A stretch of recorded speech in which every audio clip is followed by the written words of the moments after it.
આ તરફ પંચમહાલ લોકસભા બેઠકના કોંગ્રેસ ઉમેદવારને લઈ જિલ્લાના કાર્યકર્તાઓમાં ઉકળતા ચરુ જેવી સ્થિતિ ઊભી થઈ છે। શહેરા અને ગોધરા તાલુકા કોંગ્રેસના અગ્રણીઓએ ધાણીત્રા ગામે બેઠક યોજી ગુલાબસિંહ ચૌહાણ સામે વિરોધ દર્શાવ્યો અને ઉમેદવાર બદલવાની માંગ કરી। ગુલાબસિંહ ચૌહાણને કાર્યકર્તાઓએ આયાતી ઉમેદવાર ગણાવી ભાજપની બી ટીમના હોવાના આરોપ લગાવ્યા। સાથે જ દિલ્હી હાઈકમાન્ડ સુધી રજૂઆત કરવાની પણ ચીમકી આપી। कांग्रेस माटे जे टिकિટ आली है गुलाबसिंह चौहान ने हजू अमे एमने बराबर ओळखता भी नहीं ने एमनी अमारी गेरंटी भी नहीं कि ये अमारा कांग्रेस में रहेशे क्योंकि ये व्यक्ति भाजप में आयेला व्यक्ति है।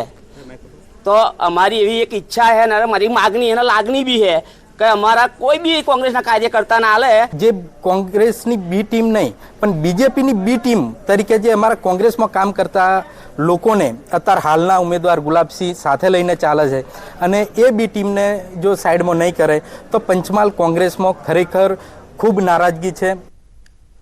અમરેલીના ભાજપના મધ્યસ્થ ચૂંટણી કાર્યાલયનો મંડપ રાજકીય ચર્ચાનું કેન્દ્ર બન્યો। ભાજપના ઉમેદવાર જાહેર થયા બાદ ચૂંટણી કાર્યાલય ખાલીખમ જોવા મળ્યું। સમગ્ર મામલે ભાજપ પ્રમુખ રાજેશ કાબરિયાએ પ્રતિક્રિયા આપતા કહ્યું કે હવે જે ઉમેદવાર છે તેમના નામ સાથેનું વ્યવસ્થિત ડોમ સાથેનું કાર્યાલય બનાવાશે।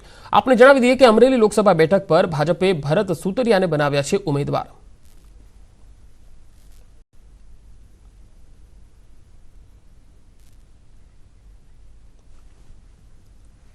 एनडीपीएसના ગુનામાં પૂર્વ આઈપીએસ સંજીવ ભટ્ટ સામે આજે સજાનું એલાન થશે। પાલનપુરની કોર્ટ સંજીવ ભટ્ટને સજા સંભળાવશે। ગઈકાલે કોર્ટે ભટ્ટને એનડીપીએસના ગુનામાં દોષી ઠેરવ્યા હતા। 28 વર્ષ પહેલા પાલીના વકીલને એનડીપીએસ ગુનામાં ફસાવાનો છે આરોપ। 1996માં પાલનપુરની હોટલમાં રાજસ્થાનના વકીલની રૂમમાં ખોટી રીતે ડ્રગ્સ પ્લાન્ટ કર્યો હતો। દુકાન ખાલી કરવા ધમકી આપી વકીલને ફસાવાનો આરોપ લાગ્યો હતો। 5 સપ્ટેમ્બર 2018માં સંજીવ ભટ્ટની સીઆઈડી ક્રાઇમે ધરપકડ કરી હતી।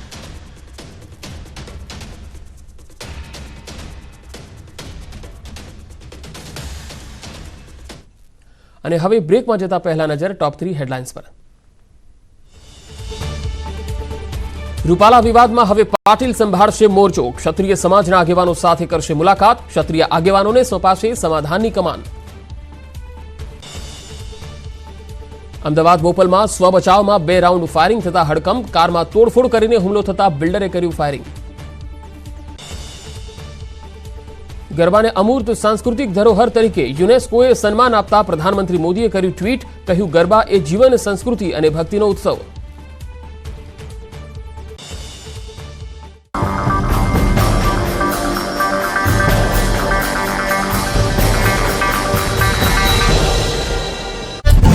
ગુજરાતમાં ગરમી વધી અહીં માત્ર તડકાની જ વાત નથી પરંતુ લોકસભાની ચૂંટણી નજીક આવતા ગુજરાતના રાજકારણનો પારો પણ હાઈ થઈ ગયો।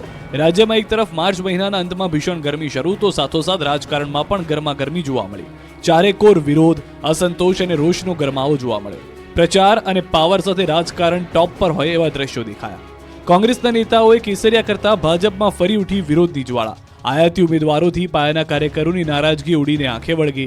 અરવલ્લી અને સાબરકાંઠામાં તો વિરોધનો વંટોળ હતો જ। હવે વિજાપુરમાં પણ ભાજપના સ્થાનિક કાર્યકરો ધુઆપુઆ થયા। આયાતીને ટિકિટ આપતા રોષ સાતમા આસમાને પહોંચ્યો। હોળીની જ્વાળાઓ તો પ્રગટીને શાંત થઈ ગઈ પરંતુ ભાજપમાં હજુ પણ વિરોધની જ્વાળાઓ શાંત થવાનું નામ નથી લઈ રહી। મહેસાણાના વિજાપુર ભાજપમાં પણ નારાજગીનો જ્વાળામુખી ફાટ્યો। કોંગ્રેસમાંથી ભાજપમાં આવેલા સીજે ચાવડાને વિજાપુર પેટા ચૂંટણીમાંથી ટિકિટ આપતા ભાજપમાં ભડકો થયો। તાલુકા પંચાયતના પૂર્વ પ્રમુખ અને કુકરવાડા જિલ્લા પંચાયતના પૂર્વ સભ્ય અને આરોગ્ય સમિતિના પૂર્વ ચેરમેન રહેલા ગોવિંદભાઈ પટેલે રાજીનામું ધરી દીધું। 5 દાયકાથી ભાજપના કાર્યકર એવા ગોવિંદ પટેલને હવે ભાજપથી મોહભંગ થઈ ગયો। આયાતી ઉમેદવારોને લઈને ભાજપમાં ઉકળતા ચરુ જેવી સ્થિતિ છે ત્યારે સાબરકાંઠામાં ભાજપના ઉમેદવારોનો વિરોધ કરાયો। હિંમતનગરમાં કચ્છી સમાજવાડી ખાતે ભાજપનો કાર્યક્રમ હતો જેમાં ભાજપના આયાતી ઉમેદવાર શોભના બારૈયાનો વિરોધ થયો। ભાજપના કાર્યક્રમમાં જિલ્લા પંચાયતના સભ્યોના અગ્રણી નેતાઓને કાર્યક્રમમાં જ ન જવા દેવાયા। ભાજપના કાર્યક્રમમાં ભાજપના જ કાર્યકર્તાઓ અને નેતાઓ વિરોધ થયો। બેઠકમાં ન જવા દેવાતા ભાજપના નેતાઓને કાર્યકર્તાઓએ હોબાળો મચાવ્યો।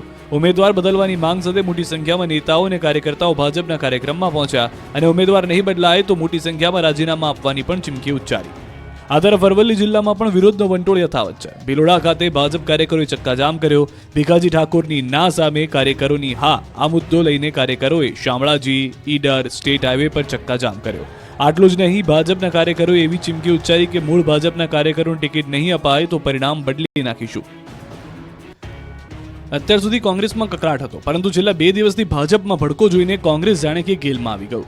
લોકસભા ચૂંટણીમાં ગુજરાતના રાજકારણમાં બરાબરનો ગરમાવો આવ્યો છે. ટેકનોલોજીનો સમય છે ત્યારે ભાજપ અને કોંગ્રેસ વચ્ચે ઓનલાઈન વોર જામી છે. સોશિયલ મીડિયા પર નેતાઓ વચ્ચે યુદ્ધ જામ્યું. ભાજપના ભરતી મેળા અને ભાજપમાં આંતરિક વિરોધ વચ્ચે કોંગ્રેસે ચૂટકી લીધી. કોંગ્રેસના નેતા પરેશ ધાનાણીએ ભાજપ સામે ટ્વીટ કર્યું, ત્યારે કોંગ્રેસના પરેશ ધાનાણીના ટ્વીટનો જવાબ ભાજપે આપ્યો. પરેશ ધાનાણીએ ટ્વીટ કરીને જણાવ્યું કે ભાજપમાં કકળાટ અને કોંગ્રેસ ટનાટન છે. ધાનાણીએ ટ્વીટ કરી ભાજપ પર પ્રહાર કર્યો. લોકસભાની ચૂંટણીને લઈને ભાજપ અને કોંગ્રેસ વચ્ચે ટ્વિટર વોર કોંગ્રેસના પૂર્વ વિરોધ પક્ષ નેતા પરેશ ધાનાણીએ શરૂ કર્યું, જેમાં કમલમમાં કકળાટ જ્યારે કોંગ્રેસ ટનાટન છે તેવું ટ્વીટ કર્યું. ધાનાણીના આ પ્રહાર સામે ભાજપે વળતો જવાબ આપ્યો. યજ્ઞેશ દવે ટ્વીટ કરીને કહ્યું કે રાજકોટથી પરેશ ધાનાણીની ટનાટન ના, અમરેલીથી પ્રતાપ દુધાતની ટનાટન ના, અમદાવાદ પૂર્વથી રોહન ગુપ્તાની ટનાટન ના, આણંદથી ભરતસિંહ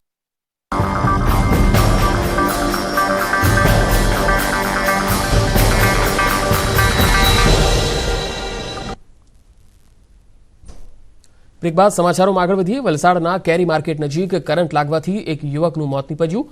જીવંત વીજ કરંટવાળા વાયરને અડી જતા 35 વર્ષીય સુરેશ રાજપૂતનું ઘટના સ્થળે કરુણ મોત થયું. મૃતક યુવક ગેરેજમાં કામ કરતો હતો. કામ દરમિયાન ઉપરથી પસાર થતા વીજ વાયરને અડી જતા સ્થળ પર જ ઢળી પડ્યો.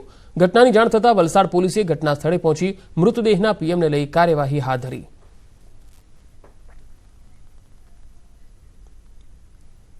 રાજકોટ અમદાવાદ હાઈવે પર જોલી એન્જોય રિસોર્ટ પાસે પોલીસ વાનમાં આગ લાગી ગઈ.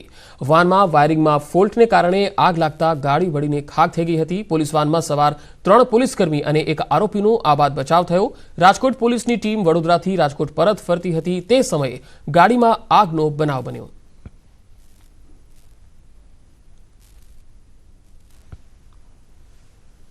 અમદાવાદમાં ભાજપે સ્માર્ટ સિટી મહિલા કોન્ક્લેવનું આયોજન કર્યું હતું, જેમાં વિભિન્ન શ્રેણીની મહિલાઓ જોડાઈ. જેમાં લોકસભા ચૂંટણીમાં સૌથી વધુ મહિલાઓ મતદાન કેન્દ્ર પર પહોંચે અને મતદાન કરે તે માટે આહવાન કરવામાં આવ્યું હતું. કાર્યક્રમમાં ભાજપના અગ્રણી મહિલા નેતાઓ સહિત પ્રદેશ પ્રમુખ CR પાટીલ અને ગોરધન ઝડફિયા ઉપસ્થિત રહ્યા. ભાજપ મહિલા મોરચાના પ્રમુખ દીપિકા સરડવાએ કહ્યું કે મહિલા મોરચાના સભ્યો પોસ્ટ બહેનો સાથે મળીને સંકલન કરશે અને 3 ઉમેદવારને જંગી લીડથી જીતાડવાના પ્રયત્ન કરશે. મહિલા કાર્યકર્તાઓ જનસંપર્ક અભિયાન ચલાવી મહિલા મતદારોનો સંપર્ક કરશે અને સરકારની યોજનાઓ તેમના સુધી પહોંચાડશે. પાટીલે પીએમ મોદીએ મહિલા ઉત્થાન માટે કરેલા કાર્યોનો ચિતાર રજૂ કર્યો. પાટીલે કહ્યું કે પીએમ મોદીએ મહિલાઓને ગુલામીમાંથી બહાર લાવી આઝાદીનું પ્રતીક બનાવી દેશની સુરક્ષાની જવાબદારી દીકરીઓને આપી.